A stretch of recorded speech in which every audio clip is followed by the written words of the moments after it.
오늘은 종교개혁 슬로건 5번째 오직 하나님께 영광이라는 제목으로 주님의 은혜를 함께 나누기를 원합니다.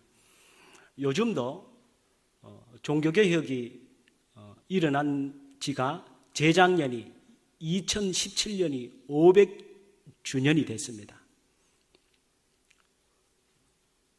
지금 우리 한국교회나 전 세계 교회에 심각한 문제 중에 하나는 이 교회는 하나님 중심인 것이 교회인 것이죠.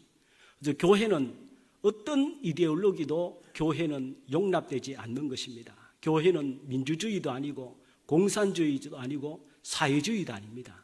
세속주의도 아닙니다. 교회는 신본주의입니다. 교회는 하나님이 주인이시고 하나님이 교회의 머리시고 교회는 하나님의 말씀이 이끌어가는 것이 교회입니다. 그런데 지금 우리 한국 교회를 비롯해서 전 세계 교회의 심각한 문제가 하나님 중심의 신본주의 교회가 아니고 교회 안에 지난주에도 말씀드렸습니다마는 중세의 르네상스 인본주의의 문예부흥운동 인본주의가 중세 교회를 집어삼켰듯이 오늘날 교회들도 인본주의가 교회를 집어삼키고 있습니다. 성경이 어떻게 말씀하고 있는가? 우리 하나님이 뭘 원하느냐가 중심이 아니고 사람들이 이걸 원한다는 거예요. 모든 것이 사람을 기쁘게 하는 것이고 사람이 원하기 때문이고 이것이 요즘 대세인 것이고 요즘 이것이 유행이라고 하는 거예요. 그래서 오늘 교회 안에 들어와서는 안 될 동성애가 들어오게 되고 사람이 주인이 되고 하나님의 말씀과 하나님이 원하시는 것이 중심이 되는 것이 아니고 사람들이 무엇을 좋아하느냐 거기에 따라서 교회의 양상들이 바뀌어지고 있는 것이죠. 500년 전에 중세 교회가 바로 그런 모습이었죠. 교회에 하나님이 교황이셔야 되는데 사람이 교회의 황제가 됐습니다. 그리고 인간인 마리아가 성부, 성자, 성령 다음에 성모의 자리를 차지했습니다. 기도도 중보자는 우리 하나님이신데 예수 그리스도이시고 성령이신데 중보기도를 성모에게 합니다.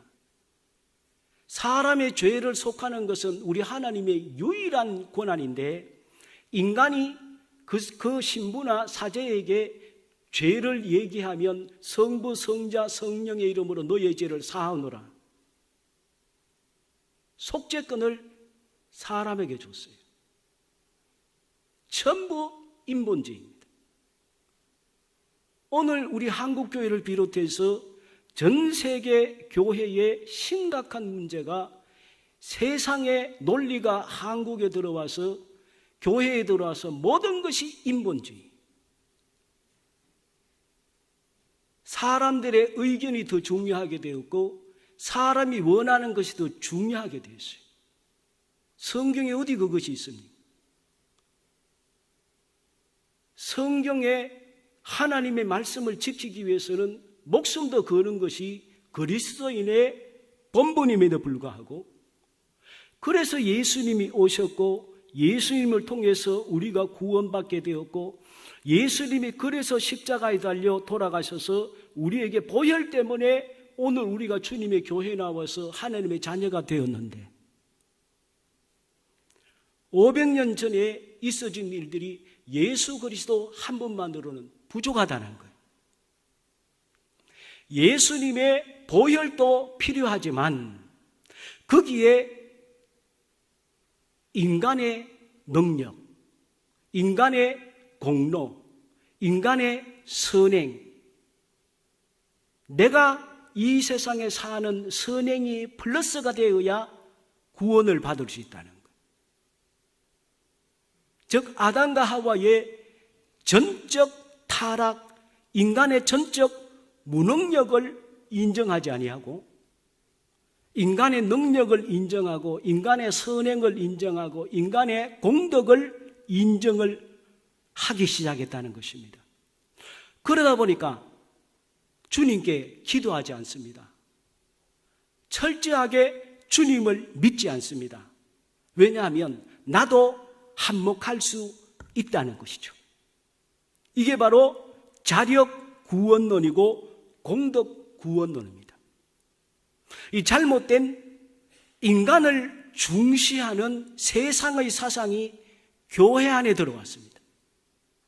사람들의 믿음이 약화되기 시작했고 교회 안에 주님이 주인이 되어야 되는데 교회의 황제가 인간이 되다 보니까 사람에게 비위를 맞추고 사람에게 줄을 대고 사람에게 돈을 주고 사제직을 사기 시작하고 모든 일들이 인본주의가 되다 보니까 교회 안에 돈 많이 가진 사람이 교회 안에 권력의 자리도 차지하게 됐습니다. 또 인간의 공덕을 인정하게 되다 보니까 다른 나보다 믿음이 있는 사람들의 어떤 물건을 소유하면 그것도 공덕의 하나에 들어갔던 것이죠. 그래서 중세시대의 수많은 그리스도인들은 주님 앞에 기도하고 예배드리고 하나님 말씀 중심으로 하나님 말씀대로 살려고 하지 아니하고 이방 종교의 모습을 따라갔습니다. 하나님 외에 이방 종교의 특징이 무엇입니까? 지저분하지요. 그들이 섬기는 신전이나 그들이 가는 곳을 가보면 특징 중에 하나가 지저분합니다. 온갖 것들을 걸어놓고 가면 그냥 무서울 정도로 아주 더러운 것을 볼 수 있습니다. 마찬가지로 인본주의로 예수를 믿게 되면 모든 삶이 힘들어지죠. 그래서 그 당시에 예수님 믿는 그리스도인들이 주님 앞에 온전한 예배 생활을 하기보다가 어떻게 하면 다른 성인들의 물건을 많이 가지지는 자가 구원에 절대적인 영향을 끼친다고 믿었기 때문에 이 사람들은 성 베드로가 썼다는 물건이나 예수님이 태어났다는 구유의 지피나 말도 안 되는 있지도 않은 것들을 전부 모아다가 그런 거 주스러 다니고 그런 거 찾으러 다니는 것이 중세 성도들의 모습이었습니다. 귀신을 섬기는 이방 종교의 모습이 교회 안에 들어온 것입니다. 그러다 보니까 베드로상을 만들고 마리아상을 만들고 요한상을 만들고 가는 곳마다 그렇게 생긴 것을 보지도 못했으면서도 전부 만들어가지고 성인으로 만들어서 그 발에다가 만지면서 기도하면 기도가 응답이 된다는 거예요. 요즘 보면 세워놓은 입구에 들어가 보면 제가 사는 동네 앞에도 그런 교회당이 있는데 거기 가면 상이 있는데 그 발밑이 반짝반짝합니다. 왜냐하면 기도를 교회 가서 하나님께 기도하지 아니하고 그 발을 만지면서 기도하면 특별히 효험이 더 있답니다. 이런 일들이 전 세계에서 벌어지고 있는 것입니다. 모든 것이 다 인본주의죠.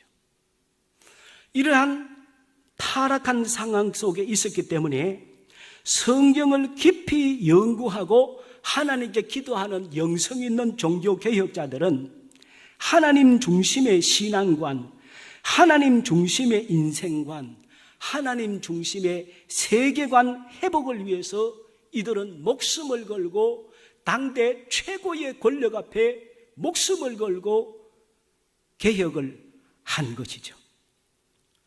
그래서 오직 성경, 오직 은혜, 오직 믿음, 오직 예수 그리스도, 오직 하나님의 영광, 이것이 참된 그리스도인의 지표라는 것을 그들은 목숨을 걸고 감당을 한 것입니다.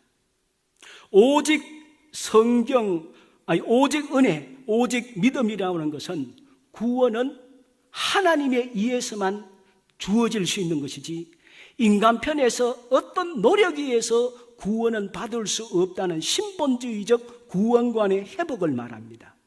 오직 성경과 오직 그리스도는 신앙의 근거와 대상은 하나님의 말씀과 예수 그리스도라는 것을 말씀하고, 오직 하나님께 영광은 우리 인간의 신본주의적 생활과 윤리의 회복을 의미하는 것입니다. 오직 하나님께 영광이라는 이 주제, 그렇다면 하나님의 영광이란 무엇을 의미하는 것일까요? 무엇이 하나님의 영광입니까? 먼저 하나님의 영광은 하나님의 임재의 영광입니다. 우리 하나님 안에는 본래부터 존재하는 그분만이 가지고 계신 본질적인 가치나 값이 영광입니다. 성경에 보면 하나님이 임재하실 때 보면 사람의 말로 표현할 수 없을 정도로 찬란한 불같은 광채와 구름과 번개나 내성 같은 초자연적 현상이 우리 하나님이 임재하실 때 늘 함께 하신 것을 알 수가 있습니다. 시내산에 임하실 때 성막이나 변화산이나 요한계시록이나 여러 선지자들 앞에 우리 하나님이 임재하실 때 보면 하나님의 영광을 알 수가 있습니다. 출애굽기 19장 16절에 보면 우레와 번개와 빽빽한 구름이 산 위에 있고 나팔 소리가 매우 크게 들리니 진중에 있는 모든 백성이 다 떨더라. 그리고 다니엘, 요한, 또 에스겔 선지자들이 우리 주님을 만났을 때에 그들에게 동일하게 나타난 현상이 있습니다. 계시록 1장 16절 하반절부터 보게 되면 그 얼굴은 해가 힘있게 비치는 것 같더라. 내가 볼 때에 그의 발 앞에 엎드러져 죽은 자같이 되매. 다니엘 8장 18절에도 보면 그가 내게 말할 때에 내가 얼굴을 땅에 대고 엎드려 깊이 잠들매. 에스겔 1장 28절에도 보면 사방 광채의 모양은 비 오는 날 구름에 있는 무지개 같으니 이는 여호와의 영광의 형상의 모양이라. 그러므로 오늘 우리 인간이 이 상태로는 하나님을 절대로 볼 수도 없고 만날 수도 없습니다. 오늘 위대한 믿음의 선지자들도 우리 하나님을 만날 때 땅에 엎드려져 죽은 것 같이 되었다라고 그랬어요. 원어상에 보면 몸에서 힘이 완전히 빠지고 우리 하나님 앞에 서니까 인간은 도저히 온 몸이 녹는 것 같이 되어서 하나님을 쳐다볼 수도 없어서 그냥 힘이 빠져서 엎드려서 죽은 것 같이 되었다. 바울은 눈이 멀어버렸죠. 그 정도로 우리 하나님의 영광은 대단한 것입니다. 그리고 우리 하나님은 본질적으로 영광 그 자체에 있습니다. 본질적으로 영광을 가지고 계십니다. 그래서 하나님은 도덕성으로서도 완전하시고 전지전능하시고 불가능이 없으시고 무소부재하시고 영원부터 영원까지 자전하여 계시는 영광으로 충만한 분이 우리 하나님이십니다. 그래서 우리 하나님은 본래의 고유한 영광을 가지고 계시는데 이사야 48장 11절에 보면 내 영광을 다른 자에게 주지 아니하리라. 우리 하나님만이 갖고 계신 영광이 있습니다. 그리고 무엇이 하나님의 영광입니까? 하나님이 하신 일들이 영광 그 자체입니다. 우주 만물을 창조하셨는데 모든 창조물에 하나님의 영광이 스며들어 있습니다. 과학자들이 우주를 연구하면 할수록 그들이 하는 말이 경탄을 금할 수 없다. 우주의 위대함을 말로 표현할 수가 없다. 믿든 안 믿든 우주를 연구하는 이 세상을 알면 알수록 이 세상의 위대함 얘기합니다. 그리고 과학자들에 의하면 이 우주의 끝을 알 수가 없다고 합니다. 끝을 알 수가 없도록 이 우주는 너무너무 광대하고 웅장한 그 자체입니다. 왜 하나님께서 이 우주를 끝이 없도록 인간이 파악하지 못할 정도로 그냥 지구 하나만 두셔도 될 텐데 이 우주를 이렇게 우리 지구에 별 필요도 없을 것 같은 우주를 이렇게 크게 하셨을까요? 이 우주의 광대함은 하나님의 위대하심과 광대함을 오늘 우리에게 조금이라도 깨닫게 해주시는 거예요. 하나님을 우리가 파악하지 못할 정도로 위대하듯이 이 우주의 광대함을 통해서 하나님의 위대하심과 그 영광을 미루어 짐작하도록 그렇게 하신 것이죠. 그리고 우리 하나님은 이 우주를 창조만 하셨을 뿐만 아니라 지금도 섭리하고 계십니다. 우주는 끝도 없이 강대하지만 물질을 구성하고 있는 물질을 깊이 파고 들어가 보면 모든 물질은 분자로 되어 있고 분자는 또 원자로 구성되어 있고 원자 속에는 원자 핵이 있고 양성자, 중성자, 전자 이 물질을 또 깊이 들어가 보면 끝도 알 수 없을 정도로 이 물질은 극소의 세계로 들어가는 것이죠. 우리 하나님은 극소의 세계와 극대의 세상 모든 것을 우리 하나님은 창조하시고 유지하시고 관리하고 계세요. 과학자들은 우주를 조사해 볼 때에 도대체 하나님에 대한 광대하심을 대해서 영광을 돌릴 수밖에 없고 생물이나 물질을 깊이 연구하는 과학자들은 모든 물질의 가장 작은 단위까지를 도대체 파악이 안 된다는 거죠. 그런데 또 놀라운 사실은 과학자들이 하면 이 광대한 우주의 원자 안에 원자 핵이 있는데 원자와 원자 핵 사이에는 빈 공간이 있다는 거예요. 그래서 이 모든 것을 공간을 없애고 이것을 하나로 물질 자체를 쥐어짜면 이 광활한 우주도 작은 테니스 공 정도로 이 세상은 또 작아질 수 있다는 거예요. 그러니까 눈에 보이는 이 모든 게 엄청나게 큰 것 같아도 사실은 알고 보면 빈 공간이 너무 많다는 거예요. 그러니까 과학의 세계는 인간이 절대로 완전하게 다 파악할 수가 없습니다. 하나님을 우리 인간이 파악할 수 없듯이 하나님은 세상을 하나님의 섭리로 만드시고 유지하고 계시기 때문에 우리 인간은 절대로 하나님의 창조물들도 온전하게 다 연구를 할 수 없는 것입니다. 그래서 이사야 35장 2절 하반절에 보면 그것들이 여호와의 영광 곧 우리 하나님의 아름다움을 보리로다. 이 우주를 보면 하나님의 영광을 알 수가 있습니다. 그리고 이 하나님의 영광은 예수 그리스도를 통해서 하나님의 영광이 완성이 됩니다. 히브리서 1장 3절에 보면 말씀했습니다.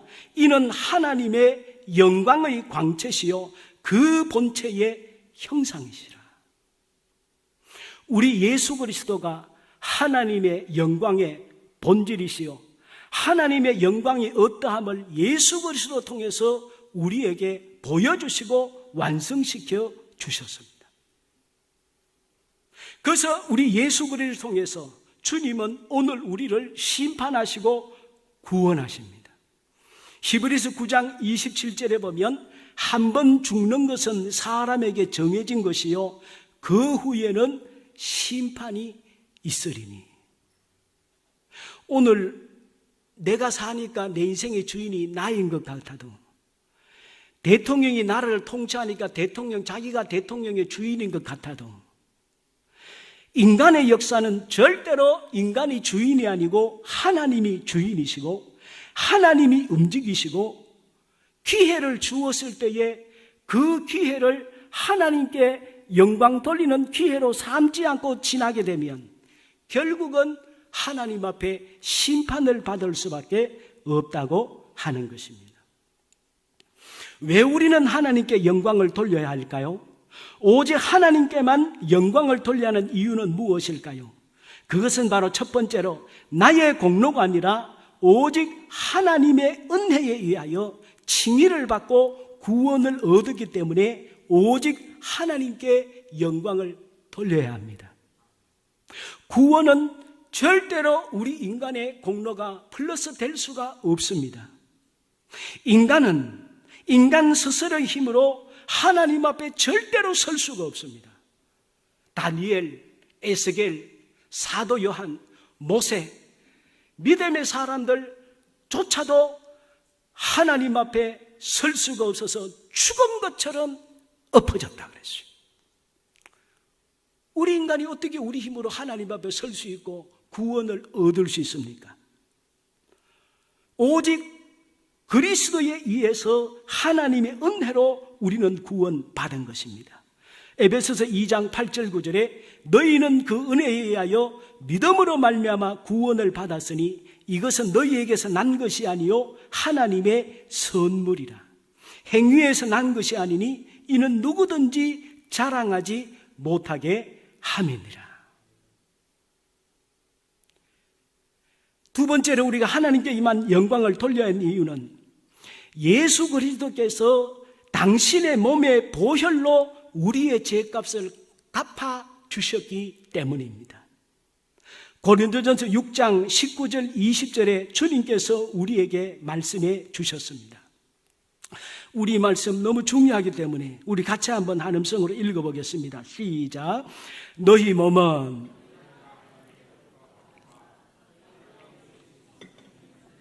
알지 못하느냐? 너희는 너희 자신의 것이 아니라 값으로 산 것이 되었으니 그런즉 너희 몸으로 하나님께 영광을 돌리라. 여기에서 값으로 산 것이 되었다. 이 값으로라는 말이 이 헬라어로 티메라는 단어인데 비싸게 주고 샀다는 거예요. 주님이 우리를 그냥 공짜로 데려가신 것이 아니고 우리의 구원이 그냥 주어진 것이 아니고 주님께서 당신의 핏값으로 우리 인생을 한 사람 한 사람 사셨다는 것입니다. 그 산 것이 되었다. 아고라조라는 단어를 쓴 이것은 부정과거 수동태입니다. 부정과거는 과거에 일어난 일인데 정확하게 사람마다 다 다르다는 거죠. 사람마다 구원받은 시기나 이 정황들이 다 다르지 않습니다. 그러니까 부정 과거인데 정확한 시간이 언제라는 얘기를 안 하셨어요. 부정 과거인데 수동태예요. 우리 스스로가 구원받은 것이 아니고 구원한 것이 아니고 구원을 우리가 받았다는 거예요. 주님께서 우리를 사셨다는 거예요. 예수님께서 당신의 핏값을 치르시고 우리 인생을 우리 하나님께서 사셨어요. 그렇기 때문에 나는 내 주인이 아닙니다. 우리의 인생은 내 것이 아닙니다. 하나님의 것이에요. 하나님의 소유입니다. 우리가 이것을 지식적으로는 알지만 우리 심령 속에 나는 주님의 것이다.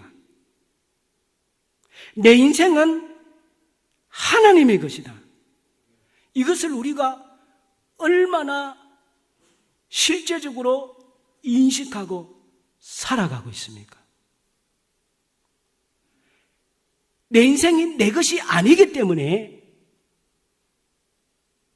아버지의 뜻대로 살아야 되는 것이죠. 그래서 그런즉 산 것이 되었으니 그런즉 너희 몸으로 하나님께 영광을 돌리라. 우리의 삶은 그래서 하나님께 영광이 되는 생각을 해야 되고, 영광이 되는 말을 해야 되고, 영광이 되는 행동을 해야 되고, 영광이 되는 삶을 살아야 되고, 우리가 하나님의 소유이기 때문에 우리는 죽어도 천국 가는 것이죠. 천국 가는 것. 오늘 이 자리에 있는 저를 비롯해서 우리 모두는 내가 내 것이 아니고 하나님 아버지의 것이라는 사실을 다시 한번 생각해 봤으면 좋겠어요. 늘 말씀드리지만 저도 하나님 말씀을 벌써 30년째 설교하고 있습니다.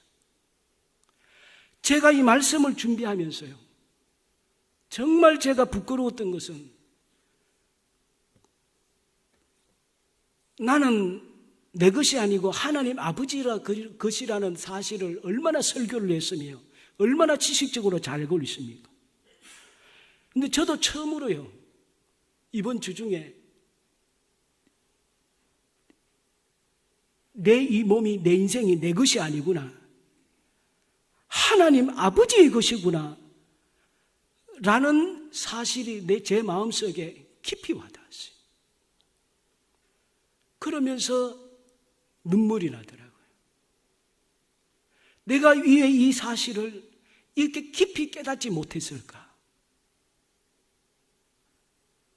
오늘 우리 인생이 하나님 중심으로 살아야 되는 것은 우리는 하나님이 소유입니다.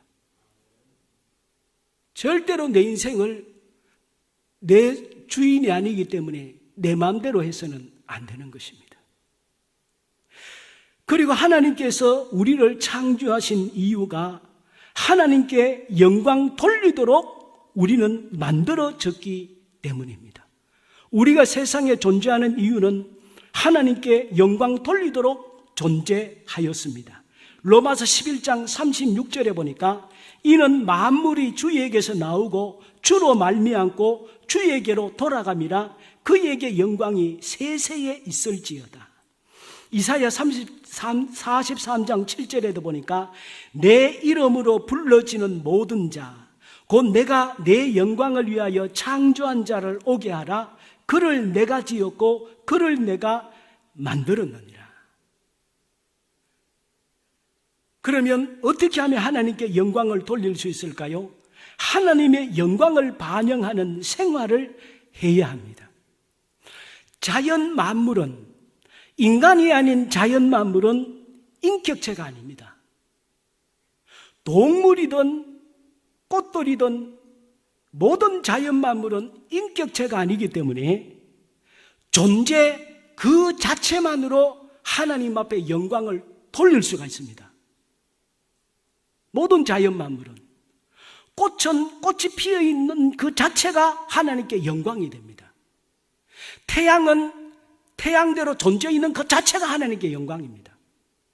별들이나 지구나 모든 인격체가 아닌 것은 하나님이 창조한 그대로가 하나님의 영광을 드러냅니다. 그러나 유일한 인격체는 우리 인간은 아담과 하와의 범죄로 말미암아 죄성을 갖게 되었습니다. 그래서 달이 태양의 빛을 받아야 반사체로서 빛을 나타내듯이 오늘 우리는 하나님의 영광의 빛을 받지 않으면 우리 인간은 하나님께 영광을 드러낼 수 없는 것이죠. 그래서 주의 말씀을 중심으로, 예수 그리스도 중심으로, 하나님 중심으로 인생을 살지 않으면 절대로 우리는 하나님의 영광을 드러낼 수 없는 것이죠. 우리 인간 인격이라는 말을 영어로 person이라는 단어를 씁니다. 이 person이란 이 단어가 어디에서 샀습니까? 의원이 바로 페르조나이라는 말이죠. 우리 상담학에서 정신 분석학 쪽에서 페르조나 또는 페르소나라는 라틴어를 많이 사용하죠. 이 페르조나라는 말은 가면이라는 뜻 아닙니까? 배우가 무대에서 그 가면을 쓰면 배우는 자기 역할에 충실해야 되지요. 배우가 자기 역할에 충실할수록 박수를 받습니다. 연말에 그 역할을 잘 했다고 영광을 받습니다. 빛이 납니다. 오늘 우리 인간이라는 것이 어떻게 될 때에 영광스러운 존재가 될까요? 하나님이 기뻐하시는 사람이 될까요? 하나님께서 우리에게 주신 그 사명, 하나님께서 하나님의 말씀대로 살도록 우리를 보내신 그 목적에 맞도록 우리가 살 때에만 오늘 우리는 영광스러운 존재가 될 수 있다는 것입니다. 그래서 오늘 우리는 힘들어도 기도하고 예배의 자리로 나오고 하나님의 말씀에 순종하기 위해서 힘쓰고 애쓰는 것입니다. 그래서 우리의 남은 삶 전체를 하나님 중심, 말씀 중심, 교회 중심, 오직 주님 중심으로 우리 남은 삶을 살아서 하나님께 영광 돌리는 복된 삶을 사는 우리 모두가 되기를 주님의 이름으로 부탁을 드립니다. 우리 마지막으로 우리 고린도전서 10장 31절에서 33절 말씀을 한번 봉독하고 오늘 말씀을 마치도록 하겠습니다. 마지막으로 고린도전서 10장 31절에서 33절 나와 있습니까? 예, 같이 한번 우리 11장 1절까지입니다. 같이 봉독합니다. 시작. 그런즉 너희가 먹든지 마시든지 무엇을 하든지 다 하나님의 영광을 위하여 하라.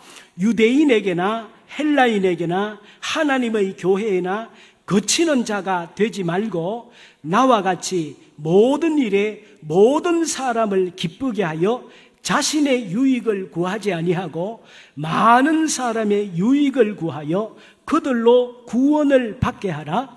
내가 그리스도를 본받는 자가 된 것 같이 너희는 나를 본받는 자가 되라. 아멘. 이 시간 같이 한번 잠시 기도드리도록 하겠습니다.